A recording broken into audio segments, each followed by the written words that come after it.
So vice president and president are not in here. It says elector of president and vice president. Exactly. The president is explicitly not in there. What do you think? The founding fathers just forgot?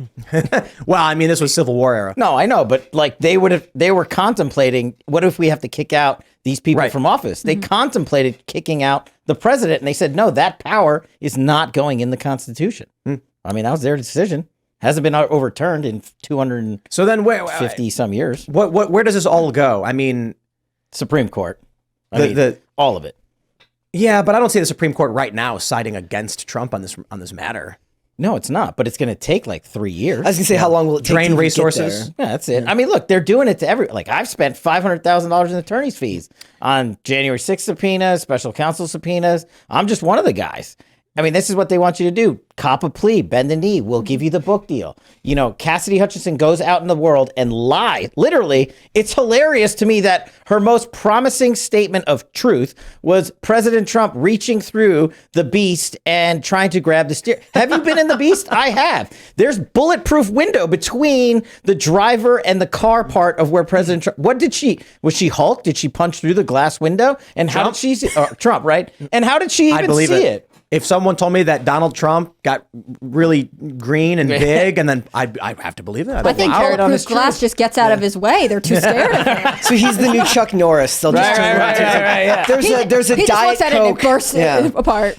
It's like, but it is hard to say. Like, what are you going to take? Are you going to take 500 for a lot of these other people? Right? Yeah. It's 500,000 in legal fees minimum, or the book deal down the line. And your family doesn't. Payday. Yeah. I mean, talk about winning the lottery. Yeah. You're getting multiple 7 figures just for lying.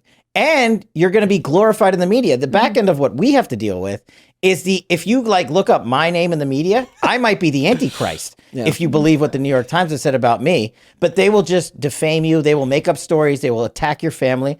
Death sentences. Yeah. I've gotten those things at my house every other month because they doxed me and let out my personal information. I mean, this is what they do to you. And the media, it's never like that pressure never gets turned off. Never. It's sad to me that there are very few people of conviction that, you know, this was when I was reading this story earlier on my morning show. I don't understand the perspective of a person who would purport to hold certain values and then sacrifice them at a moment's notice. I understand Jenna Ellis is a grifter. Sidney Powell is a grifter. This is what they are, right? They said all these things they clearly didn't believe.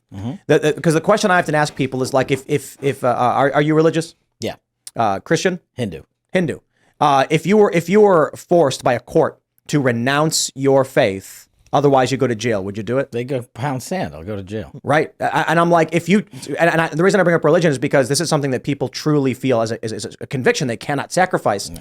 And I'm like, to see people like this go up in front of TV and be like, this is true and this is correct, and then turn around and be like, psych. Well, people who have really strong convictions are vilified by especially mainstream media. I mean, let's look at Owen Schroyer, who reported to jail today, right? Yeah. He is someone who has strong convictions and is treated like a complete other because of it by mainstream media if they talk about him at all and what's being done to him, because it's very difficult to spin his case. Jenna Ellis, this was her Give, Send, Go, and it's the archive because it's been removed. She raised $216,000. This is an archive from earlier today. And it's interesting because there are comments from people saying she should take the plea deal because otherwise she's going to burn through all that money, and $200K is not enough to fight a legal battle like this. Especially against any government. But there are a lot of people who are furious, and they thought that they were donating to fight the charges, not for her to just instantly cave. Well, that's the thing, right? She came in to be like, okay, you're going to be like the stalwart here. You're going to be the fact witness in this case that exposes the corruption of the deep state in the Georgia state prosecution. Do you think they turn on Trump and testify against him? That's the deal they have to sign. My question is, that's in every plea agreement, no matter what. What people don't realize is when you sign a plea agreement that says I'm pleading guilty, you're saying you're cooperating. Yeah. I've done 1,001 plea agreements, every one. Whether you actually do down the road, 99% of people never do because it never comes up. But the substantive question for folks like her and Sidney Powell and whoever the other person is what do they have on Trump? Like, what do they have a phone call and a recording that, of conspiring of words they can make up? Well, and this AP News, when they covered it, they were saying, ultimately they're going to call into question their credibility because these people were participating in what Trump is being convicted of. And so it's easy to sort of say, but you were doing it too. Why are you turning on Trump? I mean, they're not the stellar star witnesses that maybe the prosecution would want them to be. You mentioned these book deals and these TV shows. The only course of action that Jenna Ellis and Sidney Powell are going to have is to become woke leftists. Well, they're on their way. Neolibs, because they cannot show their face. Oh no! In a Trump rally, they get tomatoes thrown at them. Boo! Well, I mean, figuratively, they get to be the talking head conservatives on The View and CNN. And talk about like Cohen. They're going to be like Cohen. It's I was so wrong. No. It's like you were talking about. Specifically these three people. They're in it for the attention. They're not in it for the convictions. It reminds me of like 85% of the people that are in Congress, literally. They're there to get rich, to get famous. They don't care about their convictions. Oh, I'll pass this budget deal today and I'll sell my soul tomorrow for you because you're a big lobbyist and are giving me a 7-figure payday. I mean, these people have made a career in D.C. out of these boondoggles. And to me, this is just a different extension of that. While you might not be in Congress, you are going to get a golden parachute of monumental proportions for doing this nonsense. But their only course of action is gonna be to go the Cohen route and be like, oh, I was so wrong, and I'm Trump is bad. All these former conservatives who now acted like orange man bad. The Lincoln Project after 2020. they're like, the job's not done. We're now going after Republican senators, and it's like wait. No, they're just going after children. But right. But the Lincoln Project says we want to restore the party of Lincoln. So we must remove Donald Trump. And then once Trump's out, they're like, but we're going to go after other Republicans too. And it's just like, right, because this is their grift. Yeah. That's the game. Oh, it's a money-making scam. Like, these people are getting paid. Yeah. Like, if you guys actually knew the amount of 7 figures that is doled out by the Soros-funded boondoggles, by all of these organizations, they are so much more organized than the Republicans ever will be. I hate to admit it, but they are. Yeah. And they just stroking checks. I don't understand. I just really, really don't. There are evil, sick, twisted people. I got to be honest.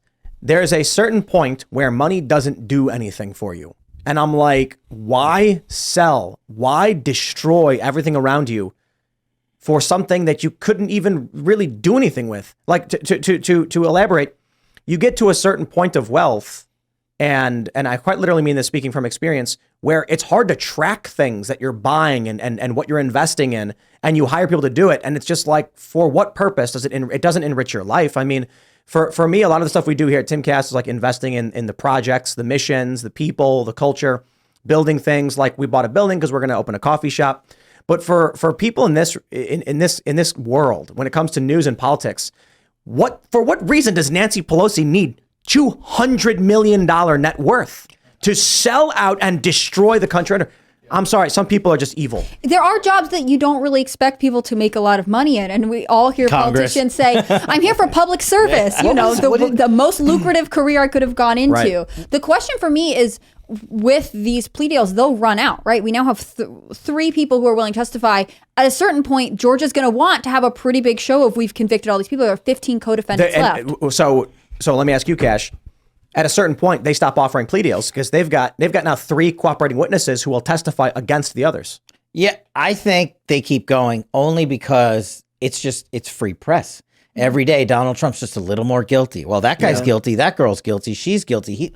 He's got to be guilty. And then you get 15 people to testify against Trump, and that's your evidence. In an Atlanta jury trial, which is like game over. If it was a fair court where you could go in and cross-examine these witnesses and shred their credibility based on their past actions, past statements. These people have been on TV, on national TV, saying the exact opposite of what they're about to testify to under oath, and you would destroy them. But it doesn't matter. It's like a New York City jury. They're going to be like, what? And then wake up when the verdict's due and say guilty. Mm-hmm. In this case, too, look, this is going to go through the Georgia state court system, then to federal court. But the question is, are any of these cases actually going to get to a point where Donald Trump is convicted before the next election and one of these crazy people actually puts him in jail, in prison? Like, one of these state court judges says, nope, you can have your appeal, but you're going in the clinic. I think it's more so to drain his resources and make it impossible for him to campaign properly. Well, it is. I mean, look, if you have to be in court and not on the road, but take, for instance, I think only what Donald Trump can do, and obviously I'm biased, I'm his national security advisor, but he's in New York City basically campaigning from the courtroom. Yeah. Like the guy comes out every 25 minutes and makes a statement and everyone covers it. He's on Truth Social punching out, hits against Cohen or whoever or the attorney general. That's true. I mean, we're talking about these members of Congress who make all this money. And you said like the most lucrative job. Well, a lot of the rank and file members of Congress, you don't even know their names. They don't make any money. And they're probably there for better reasons than no. You got to internet search the wealth of the average member of Congress. It's half of them are millionaires. It's crazy. Wow. But my point is, not every one of them succeeds in getting attention and getting access. So for Donald Trump to be able to walk out of the courtroom every time they call him in and get every eyeball in the country, that's something he could not pay for. Thanks for watching this clip from the Timcast IRL podcast. Hang out with us live Monday through Friday at 8 p.m. and become a member over at timcast.com for uncensored, members-only shows exclusive. Thanks for hanging out, and we'll see you all next time.